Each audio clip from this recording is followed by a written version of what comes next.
Hello guys, welcome to Let's Crack Pharmacy. My name is Sikha and today I am going to discuss about biomolecules introduction, biomolecules and their chemical nature in biochemistry. So let's get started.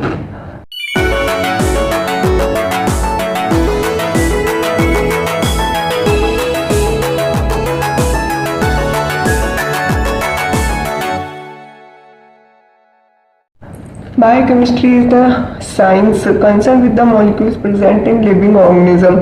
Biochemistry science की वही stream है जो कि living organism के अंदर जो biomolecules मतलब carbon, hydrogen, oxygen, nitrogen, sulphur, phosphorus, जो भी केमिकल एलिमेंट्स प्रेजेंट रहते हैं उन पर स्टडी की जाती है। अब स्टडी क्या की जाती है? अब इन केमिकल एलिमेंट्स की आपस में केमिकल रिएक्शन होती है। इन केमिकल रिएक्शंस पे कुछ एंजाइम्स वर्क करते हैं, कुछ कैटालिस्ट वर्क करते हैं और इन केमिकल रिएक्शंस की इंडिविजुअल केमिकल रिएक्शंस का क्या एक्सप्रेशन रहता है लिविंग ऑर्गेनिज्म में और इनकी जो मेटाबॉलिक प्रोसेस होती है उसका कैसे रेगुलेशन किया जाता है। Each and everything chemical reaction से रिलेटेड बायोकेमिस्ट्री के अंदर लिविंग ऑर्गेनिज्म पर स्टडी की जाती है। Foundation of biochemistry. बायोकेमिस्ट्री के अंदर कुछ फाउंडेशंस होते हैं जो मैं रफली आपको इंट्रोड्यूस करा देती हूँ, जो कि cellular foundation. Cells are structural and functional unit of all organism. Cell builds supramolecular structure. Chemical foundation biomolecules are compounds of carbon with variety of functional groups. Because of its bonding versatility, carbon can produce a broad array of carbon-carbon skeleton with a variety of functional groups. These groups give biomolecules their biological and chemical personalities. Cellular foundation में क्या होता है कि जैसे कि cell एक supramolecular cells build supramolecular structure. Cell एक supramolecular structure को बिल्ड करती है। Cell structural and functional unit होती है लिविंग ऑर्गेनिज्म का। केमिकल फाउंडेशन में बायोमोलिक्यूल्स में कार्बन की फंक्शनल ग्रुप के अकॉर्डिंग बहुत सारी वैरायटी होती है। कार्बन बॉन्डिंग वर्सिलिटी शो करता है, जिसके कारण कार्बन का एक broad carbon skeleton broad array में होता है। फिजिकल में जैसे लिविंग सेल्स ओपन सिस्टम में रहती है, एक्सचेंजिंग मैटर रहती है, एनर्जी और सराउंडिंग्स के थ्रू एनर्जी का एक्सपोर्टेशन या आदान प्रदान करती रहती है सनलाइट कभी केमिकल फ्यूल्स के according. Genetic foundation genetic information होती है जो लीनियर डीएनए या आरएनए के थ्रू इनकोडेड की जाती है। एवोल्यूशनरी फाउंडेशन में जैसे लाइफ ओरिजिनेटेड जैसे कि लाइफ जीवन जो था 3.5 बिलियन ईयर्स अगो हुआ था, जो कि सबसे पहले आरएनए मॉलिक्यूल आया था जो कि एक सेल्फ रेप्लिकेटिंग था। फिर थोड़ा थोड़ा एवोल्यूशन होके उससे फिर डीएनए बना। ऐसे ही करके थोड़ा थोड़ा एवोल्यूशन होता है। साइंस की स्टडी हुई है आगे। और बायोमोलिक्यूल्स को बिल्डिंग ब्लॉक ऑफ लाइफ कहते हैं, क्योंकि सेल या लाइफ जो भी होती है उसका बेसिक या बेस केमिकल मॉलिक्यूल्स बायोमोलिक्यूल्स ही होते हैं। बायोमोलिक्यूल से ही मिलकर सब कुछ मतलब सारे केमिकल्स या केमिकली जो रिएक्शंस होती हैं केमिकल कंपाउंड बनते हैं। जैसे कि अमीनो एसिड्स है, अमीनो एसिड से प्रोटीन और एंजाइम बनता है। न्यूक्लिक एसिड है, न्यूक्लिक एसिड जो कि जेनेटिक मटेरियल के से जाना जाता है। कार्बोहाइड्रेट है जो कि एक एनर्जी सोर्स की तरह यूज होता है। फैटी एसिड है जो कि सपोर्ट और स्टोरेज प्रोवाइड करता है। विटामिन है जो एंजाइम फंक्शन के लिए यूज किए जाते हैं। बायोमोलिक्यूल्स तो स्ट्रक्चर और structurally and functionally interaction and bonding show करते हैं। जैसे कि कुछ मैं आपको बताना चाहूँगी। जैसे कि मोनोमेरिक यूनिट्स होते हैं न्यूक्लियोटाइड, फिर न्यूक्लियोटाइड से मिलकर डीएनए बना होता है जो कि मैक्रोमोलिक्यूल्स होता है। डीएनए से फिर क्रोमैटिन बनता है जो कि सुप्रामोलिकुलर कॉम्प्लेक्सेस होते हैं। ऐसे ही अमीनो एसिड से प्रोटीन्स बनती है, प्रोटीन से फिर प्लाज्मा मेम्ब्रेन बनता है, शुगर से सेल्यूलोज, सेल्यूलोज से सेल वॉल। तो ये सब फिर क्रोमैटिन, प्लाज्मा मेम्ब्रेन, सेल और भी जो भी सुपरमोलिकुलर कॉम्प्लेक्सेस मिलके या इनके ऑर्गेनल्स मिलके एक सेल का निर्माण करते हैं। तो ये मॉलिक्यूलर ऑर्गेनाइजेशन है ये सेल का। केमिकल एलिमेंट्स, तो चलो अब हम लोग बायोमोलिक्यूल्स के बारे में जान सीखते हैं। बायोलॉजिकल सिस्टम में अबाउट 25 केमिकल एलिमेंट्स रिक्वायर्ड होते हैं, जो कि chemical bonds are formed when the electron in an atom interact with electron of another atom. तो जो कि केमिकल एलिमेंट्स के बीच में जो बॉन्डिंग होती है तो वो इलेक्ट्रॉन शेयरिंग के अकॉर्डिंग से होती है। इससे फिर this allows for the formation of more complex molecule, इससे फिर मोर कॉम्प्लेक्स मॉलिक्यूल का फॉर्मेशन होता है। 25 एलिमेंट्स जो होते हैं वो लाइफ के लिए एसेंशियल होते हैं, मतलब ह्यूमन लाइफ या लिविंग लाइफ के लिए एसेंशियल ही होते हैं, जो कि C carbon, hydrogen, oxygen and nitrogen, ये फोर एलिमेंट्स 96% लिविंग मैटर का मेकअप करते हैं, जबकि C carbon, hydrogen, oxygen, nitrogen and sulphur, phosphorus, ये 6 एलिमेंट्स 98% लिविंग मैटर का मतलब निर्माण करते हैं। रेस्ट एलिमेंट्स 1% में इंक्लूडेड होते हैं, जैसे ह्यूमन बॉडी और ऑर्गेनिज्म। ये मैं आपको छोटा सा शॉर्ट ओवरव्यू देती हूँ। जैसे कार्बन, ऑक्सीजन 62% वाटर होता है, 16% protein, mineral 6%, carbohydrate 1%, fat 16%, oxygen 65%, carbon 18%, hydrogen 9.5%, nitrogen 3.2%, calcium 1.5% and phosphorus 1.2%। इसी तरीके से इन सबको का ह्यूमन बॉडी में इस तरीके से ऑर्गेनाइजेशन होता है। केमिकल बॉन्ड्स जो बनते हैं इन केमिकल एलिमेंट्स के अकॉर्डिंग वो आपको बताती हूँ मैं। जैसे कार्बन और oxygen, hydrogen, alcohol, OH group, hydroxy group जुड़ा है तो कार्बन से हाइड्रोक्सी ग्रुप जुड़ा है तो एल्कोहल है।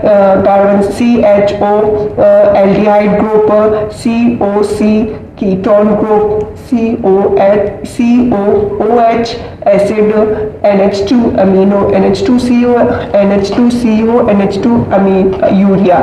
तो जो एल्कोहल और एल्डिहाइड और कीटोन होती है ये कार्बोहाइड्रेट में बॉन्डिंग शो होती है, और एसिड, फैटी एसिड और अमीनो ग्रुप जो होते हैं, फैटी एसिड में COOH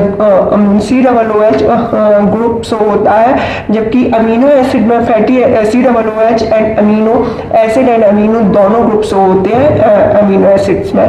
यूरिया खुद में एक फंक्शनल ग्रुप है। अब केमिकल बॉन्ड्स होते हैं तो केमिकल बॉन्ड्स भी कई तरीके के होते हैं। जैसे बॉन्ड्स होते हैं जो कुछ स्ट्रॉन्ग बॉन्ड्स भी 2 टाइप्स के होते हैं, strong bond and weak bond. Strong bond में आता है metallic, ionic and covalent bond. तो और वीक बॉन्ड में आता है hydrogen, London dispersion force, dipole interaction and hydrophobic force. Chemical bonds that the force that holds together is called chemical bond। मतलब वो है फोर्स जो जो साथ रखे दो बॉन्ड, दो मॉलिक्यूल्स को या एटम्स को, वो उनके बीच में जो फोर्स लगता है उसको केमिकल बॉन्ड्स कहते हैं। अब हम लोग स्ट्रॉन्ग बॉन्ड के बारे में पढ़ते हैं। स्ट्रॉन्ग बॉन्ड में सबसे पहले अपन आयनिक इंट्रैक्शन के बारे में पढ़ते हैं। आयनिक इंट्रैक्शन चार्ज्ड ग्रुप्स के बीच में होता है। आयनिक इंटरेक्शन चार्ज ग्रुप के इन बिटवीन चार्ज ग्रुप्स के बीच में होता है और शेप बायोमोलिकुलर स्ट्रक्चर देने में हेल्प करता है। Electrostatic interaction between oppositely charge groups within और between biomolecules are termed salt bridges. तो मतलब जैसे कि ये अपोजिटली चार्ज जो ग्रुप्स होते हैं उनके बीच में बॉन्डिंग शो करता है और एक साल्ट ब्रिज बनाता है और facilitate the binding of charge molecule and ions to protein and nucleic acid. जैसे कि मैं एग्जांपल के थ्रू आपको समझाती हूँ। एक NaCl सोडियम का एटॉमिक नंबर 11 एंड क्लोरीन का 17। तो अपन ऑक्टेट रूल एक होता है। ऑक्टेट रूल में मतलब 2, 8, 8, 18 एंड 32 मतलब 2, 8, 8, 18 एंड 32 ये ऐसी नंबर्स है जिनमें कोई भी एटम इन नंबर्स में स्टेबल कंडीशन में होता है।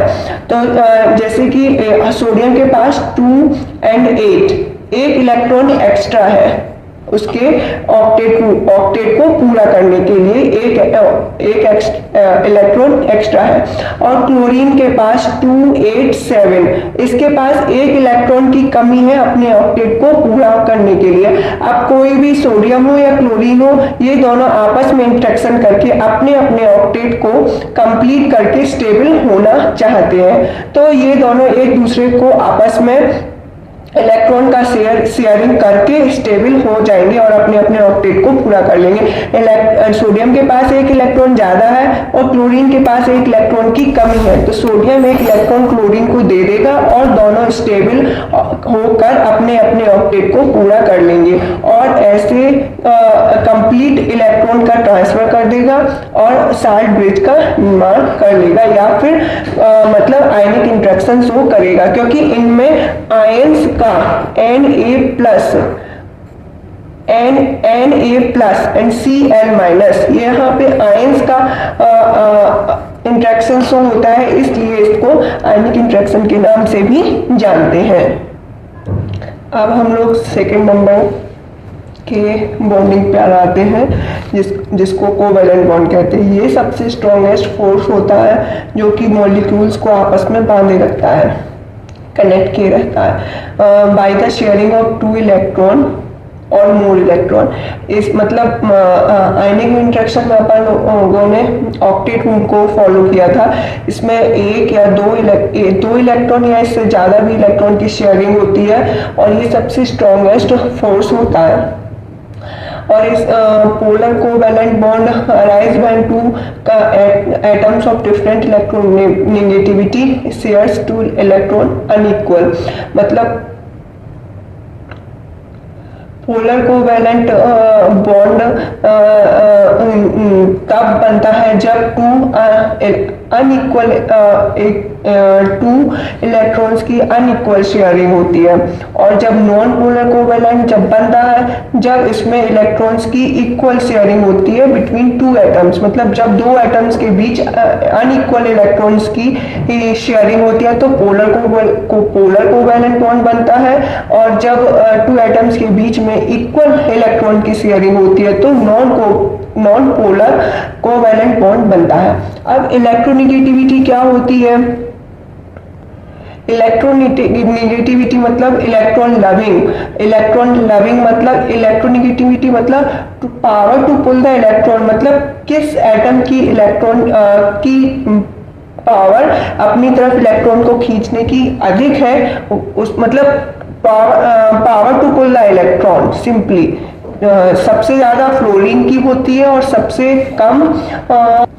सबसे कम सीजियम एंड फ्रांसियम की होती है जो कि शायद 0.7 होती है। हाँ 0.7 caesium and francium least and most fluorine की होती है। अब मैं इसको आपको एग्जाम्पल के थ्रू समझाती हूँ।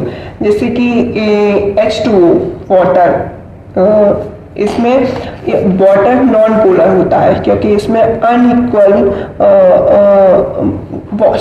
वाटर पोलर होता है क्योंकि इसमें अनइक्वल इलेक्ट्रॉन की शेयरिंग होती है। जैसे हाइड्रोजन ऑक्सीजन का इलेक्ट्रोनेगेटिविटी 3.5 और हाइड्रोजन की इलेक्ट्रोनेगेटिविटी 2.1। तो तो ऑक्सीजन की इलेक्ट्रोनेगेटिविटी हाइड्रोजन से ज्यादा है, तो ऑक्सीजन इस हाइड्रोजन से भी इलेक्ट्रॉन अपनी तरफ खींचेगा और इस हाइड्रोजन से भी इलेक्ट्रॉन अपनी तरफ खींचेगा। तो ये पार्शियल नेगेटिव हो जाएगा और ये दोनों पार्शियल पॉजिटिव हो जाएंगे। मतलब हाइड्रोजन से यहाँ भी इलेक्ट्रॉन लेगा, यहाँ भी, तो ये 2 इलेक्ट्रॉन्स को अपनी तरफ ले रहा है और यहाँ पे अनइक्वल शेयरिंग हो रही है। मतलब हाइड्रोजन से ऑक्सीजन को तो इलेक्ट्रॉन मिल रहा है पर ऑक्सीजन से हाइड्रोजन को इलेक्ट्रॉन नहीं आ रहा है, इसलिए ये अनइक्वल शेयरिंग हुई। इसलिए और अनइक्वल शेयरिंग क्यों होती है? क्योंकि ऑक्सीजन की इलेक्ट्रोनेगेटिविटी हाइड्रोजन से ज्यादा है, इसलिए ये अनइक्वल पेयरिंग होती है। और वाटर को पोलर कोवैलेंट बॉन्ड, वाटर के हाइड्रोजन और ऑक्सीजन के बीच में पोलर कोवैलेंट बॉन्ड बनता है। और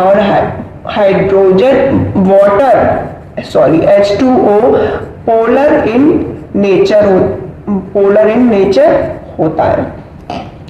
अब सेकेंड नॉन पोलर, इसका एग्जाम्पल है O2 एंड CO2। तो ऑक्सीजन की इलेक्ट्रोनेगेटिविटी 3.5 और इस ऑक्सीजन की भी इलेक्ट्रोनेगेटिविटी 3.5। अब दोनों की इलेक्ट्रोनेगेटिविटी जब इक्वल है तो electron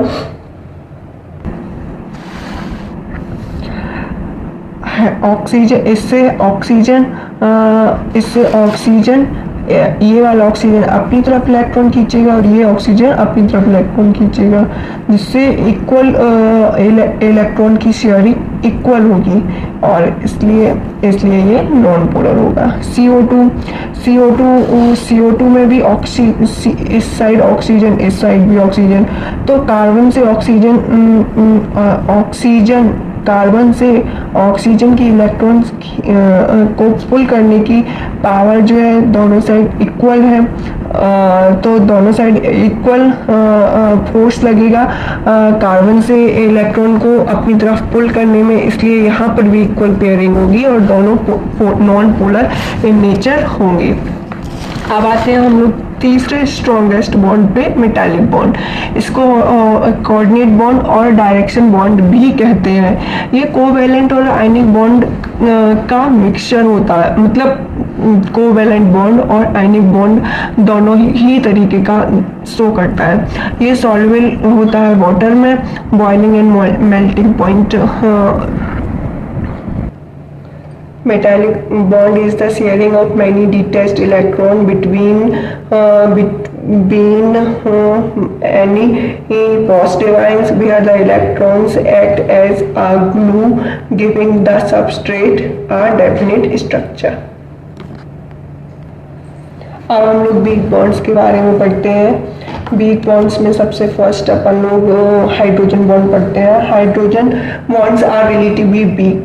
Hydrogen bonds, those in liquid water have a bond dissociation energy. The energy required to break a bond of about 23 kilojoule per mole compared to 470 kilojoule per mole for the covalent OH bond, and in water bond in water or 348 kilojoule per mole for a covalent carbon bond।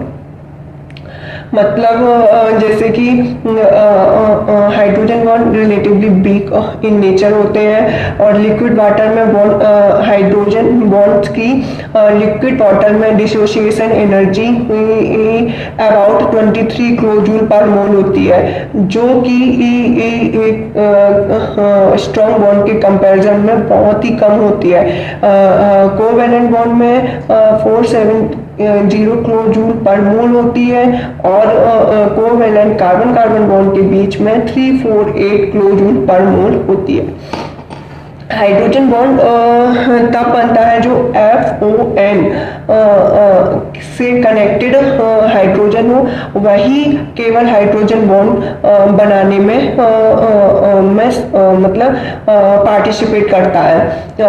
Hydrogen bond तब बनता है जब electronegativity 0.9 से ज़्यादा हो या फिर 0.9 के इक्वल हो।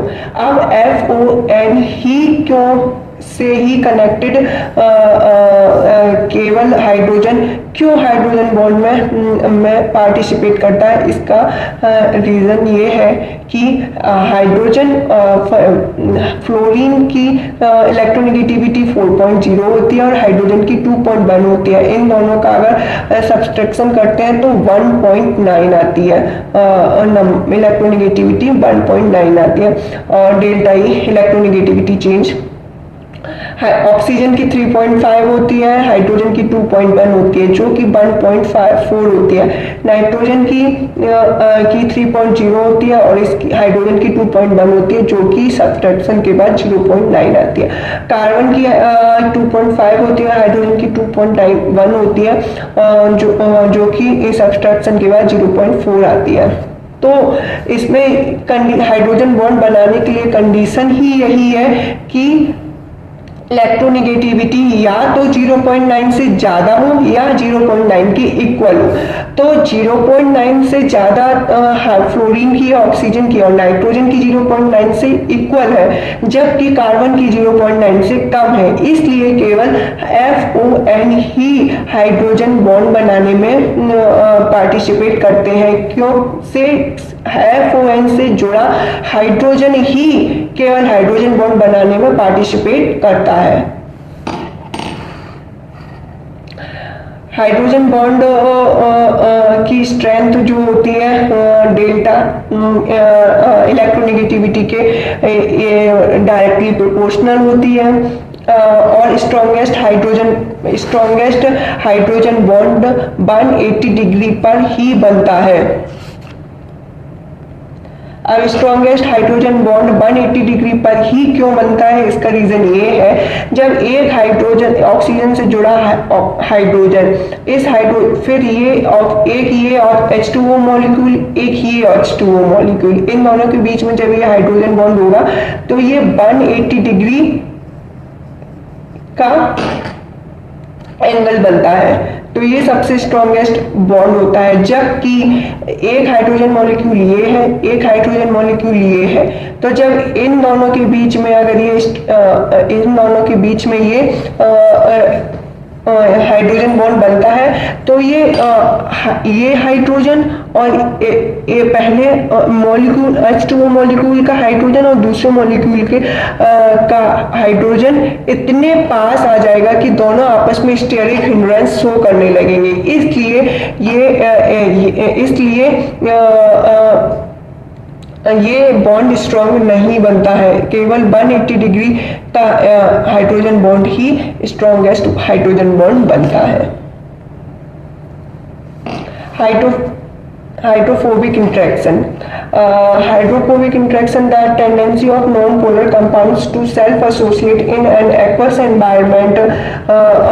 मतलब non-polar compounds की aqueous environment में non-polar compounds की खुद की self association की जो tendency होती है उसको hydrophobic interaction के थ्रू ही होती है। Self association minimize the disruption of energetically favorable interaction between the surrounding waters and molecules. Hydrophobic मतलब हाइड्रा मतलब वाटर, फोबिया मतलब फियर। जिन ऑर्गेनिक कंपाउंड्स या कंपाउंड्स को वाटर से डर लगता है उनके बीच में हाइड्रोफोबिक इंट्रैक्शन शो होता है। तो इक्वल पेयरिंग नॉन पोलर होते हैं और अनइक्वल पेयरिंग पोलर होते हैं। तो लाइक डिजॉल्व्स लाइक मतलब जो पोलर इन नेचर होंगे वो केवल पोलर में डिजॉल्व होंगे। लाइक डिजॉल्व्स लाइक जो पोलर इन नेचर होंगे तो वो पोलर में डिजॉल्व होंगे और जो नॉन पोलर इन नेचर होंगे तो वो नॉन पोलर में ही डिजॉल्व होंगे। ये हाइड्रोफोबिक इंट्रैक्शन प्रोटीन फोल्डिंग में यूज्ड होता है। ये प्राइमरी फोर्स होता है प्रोटीन फोल्डिंग में और अप्रोक्सीमेट 10 किलो जूल पर मोल और 7 to 13 किलो जूल पर मोल एनर्जी चाहिए होती है इसको बनाने में, तोड़ने में। van der Waals forces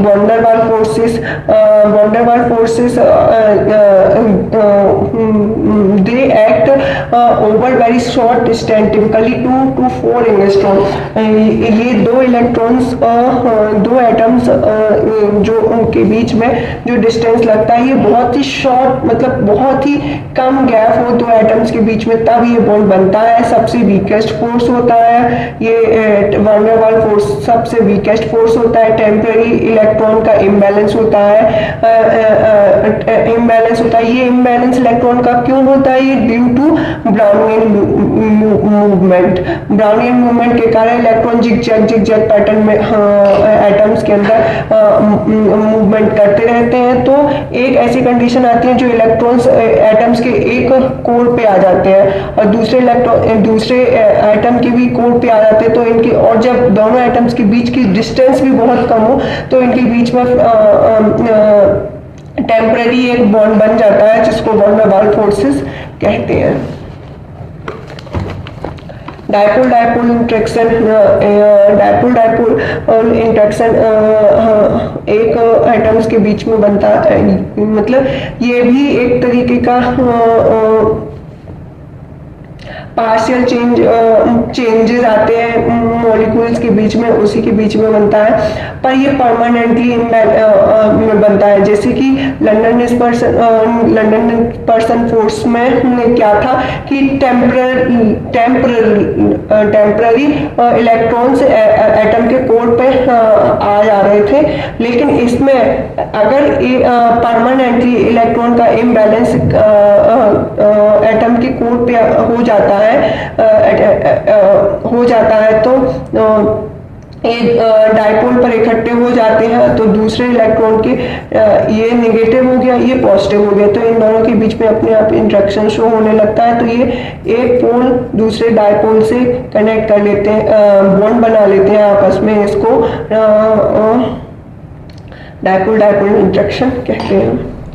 अब इसमें जैसे अगर हम लोग बॉन्ड्स के अकॉर्डिंग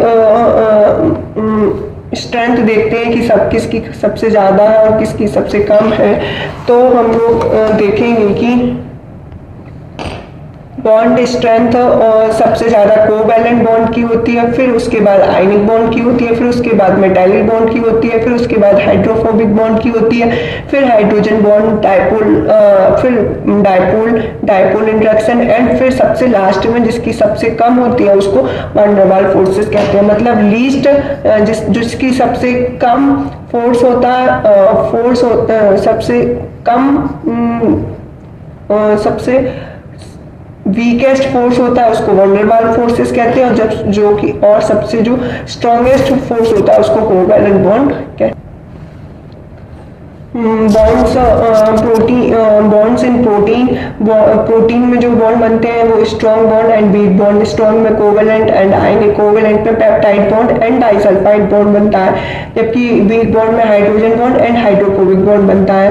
बॉन्ड्स इन लिपिड में strong bond and weak bond, strong bond में ester bond and phosphoester bonds बनते हैं। Bonds in nucleic acid strong bond and weak bond, strong bond में glycosidic bond, beta glycosidic linkage, ester bond, phosphoester bond, phosphodiester bond and phosphoanhydride bond बनते हैं, जबकि weak bond में hydrogen bond बनता है। Bonds in carbohydrate में strong bond and weak bond, strong bond में glycosidic bond जो कि O linked and N linked रहता है, एंड एस्टर बॉन्ड। तो ये था इंट्रोडक्शन बायोमोलिक्यूल्स और उनका आपस में केमिकल बॉन्डिंग। उम्मीद है कि आपको आज का लेक्चर अच्छा लगा होगा। अगर अच्छा लगा है तो फिर लाइक एंड सब्सक्राइब जरूर कीजिएगा। तो फिर कल मिलते हैं एक नए टॉपिक के साथ। तब तक के लिए बाय बाय।